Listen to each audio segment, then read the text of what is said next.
Shall I compare thee to a summer's day? ये अजीब बात है कि जिन लोगों के लिए हम कहते हैं कि इन्हें इंट्रोडक्शन की कोई ज़रूरत नहीं, उन्हीं का नाम हम बार बार लेते हैं। Hi there, hope you are doing fine. Welcome to poem prose, जहां आज हम विलियम शेक्सपियर की sonnet 18 shall I compare thee to a summer's day को लाइन बाय लाइन पढ़कर हिंदी में उसका मतलब समझेंगे। इससे पहले विलियम शेक्सपियर के बारे में कुछ बेसिक फैक्ट्स जान लेते हैं। इनका जन्म 1564 में हुआ और 1616 में ये नहीं रहे। ये एक ड्रामेटिस्ट और पोइट की तरह मशहूर हैं। इन्होंने अराउंड 37 प्लेज़ लिखे, हालांकि प्लेज़ की संख्या ऊपर नीचे होती रहती है अलग अलग जगह, और 154 सॉनेट्स भी लिखे, जिनमें से एक आज हम समझने जा रहे हैं। उन्होंने कुछ लॉन्गर पोएम्स भी लिखी, जैसे वीनस एंड एडोनिस और द रेप ऑफ लुक्रीसी। शेक्सपियर की सॉनेट्स के बारे में कुछ बेसिक फैक्ट्स जानते हैं। जैसा कि हमने पढ़ा कि शेक्सपियर ने 154 सॉनेट्स लिखी हैं और उन सॉनेट्स के कई एक थीम हैं, जैसे लव, आर्ट, सॉरो, हैप्पीनेस, और ये सभी 1609 में पब्लिश हुए एक क्वार्टो में छापी गई थी। शेक्सपियर ने सॉनेट, एक 14 लाइन की पोएम होती है, उसके साथ इतना एक्सपेरिमेंट किया कि उस फॉर्म को ही शेक्सपियर के साथ जोड़ा जाने लगा, और शेक्सपियर जिस फॉर्म में, जिस तरीके से सॉनेट लिखते हैं, शेक्सपियरियन सॉनेट कहा जाने लगा।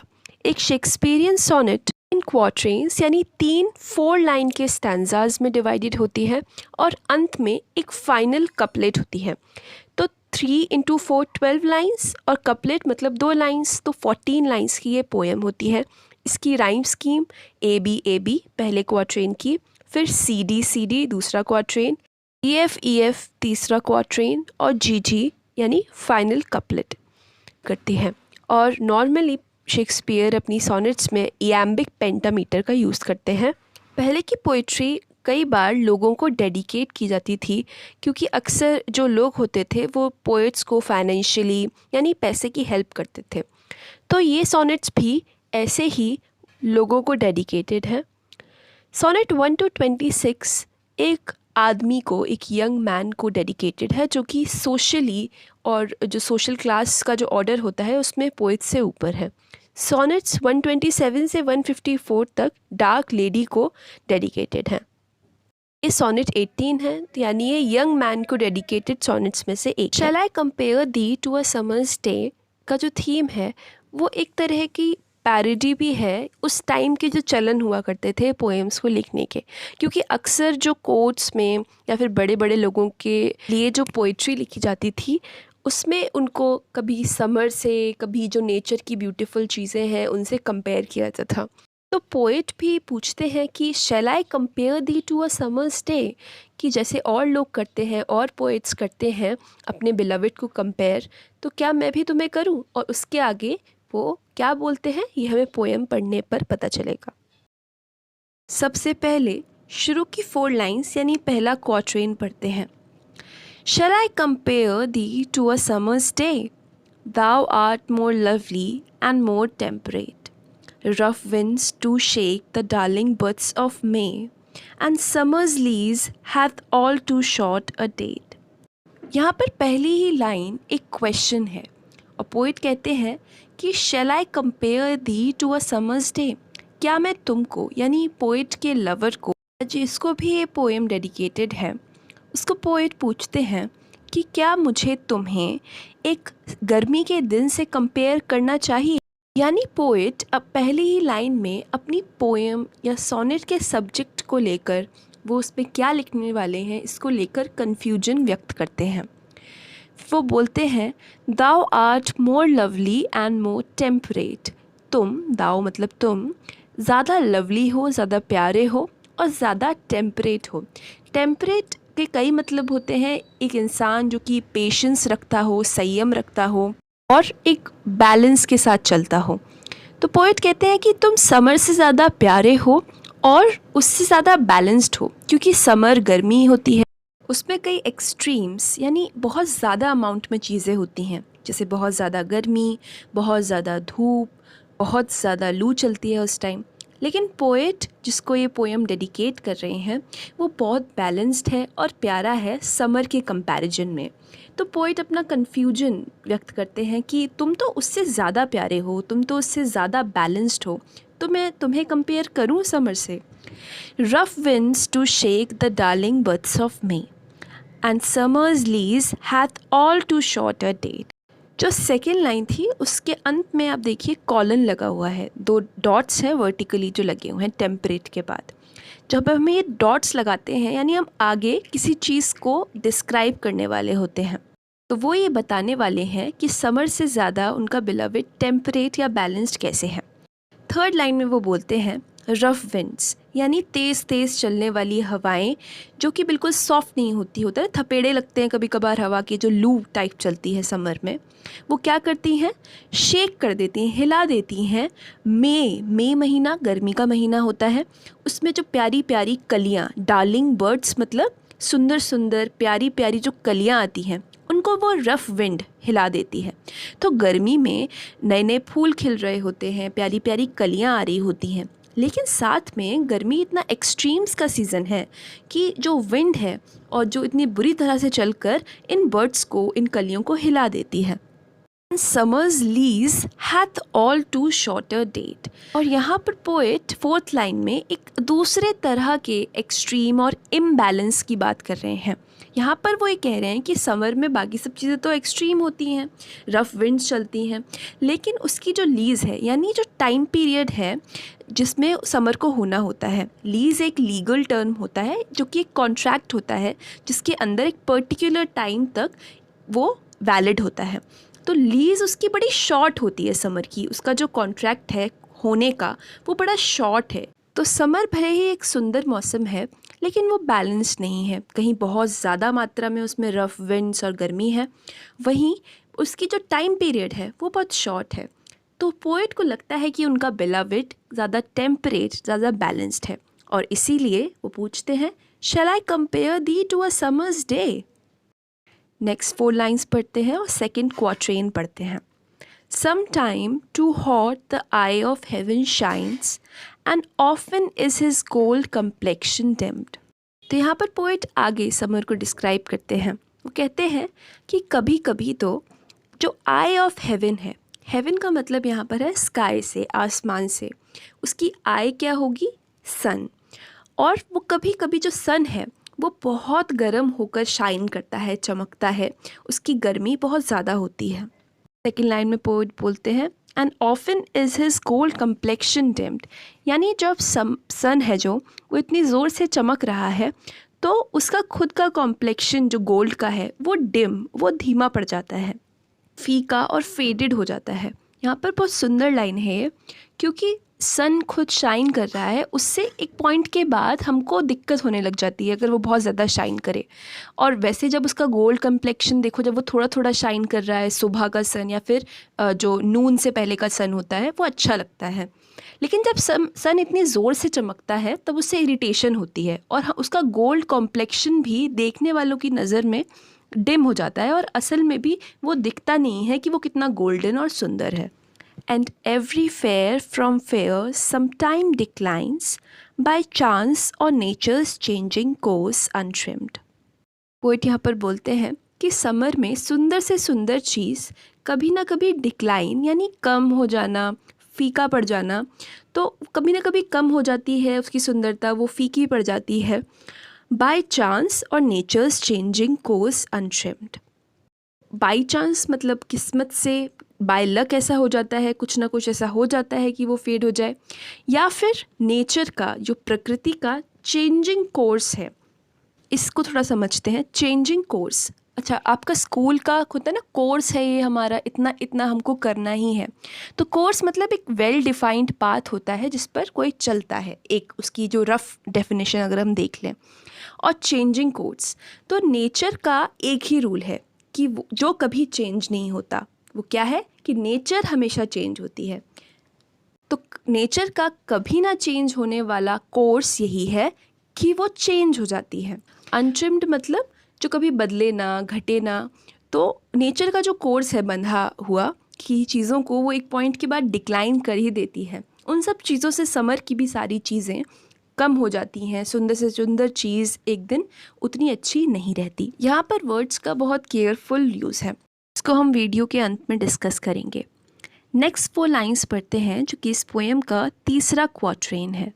अब पोएट बोलते हैं, But thy eternal summer shall not fade, nor lose possession of that fair thou owest. Poet कहते हैं, लेकिन तुम्हारा, दाय मतलब तुम्हारा, एटर्नल यानी हमेशा रहने वाला, समर यानी गर्मी, shall not fade, वो फेड नहीं होगी। तुम्हारी जो हमेशा रहने वाली गर्मी है यानी जो ब्यूटी है समर के रूप में, वो कभी भी फेड नहीं होगी।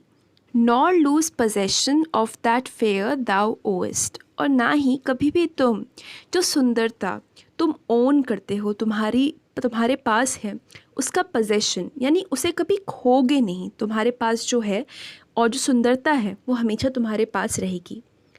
Nor shall death brag thou wander'st in his shade when in eternal lines to time thou growest. Poet यहाँ पर कहते हैं कि ना ही जो डेथ है यानी मौत है वो ब्रैग करेगी कि तुम उसकी शेड में, उसकी छाया में घूमते हो। ब्रैग का मतलब होता है शेखी बघारना।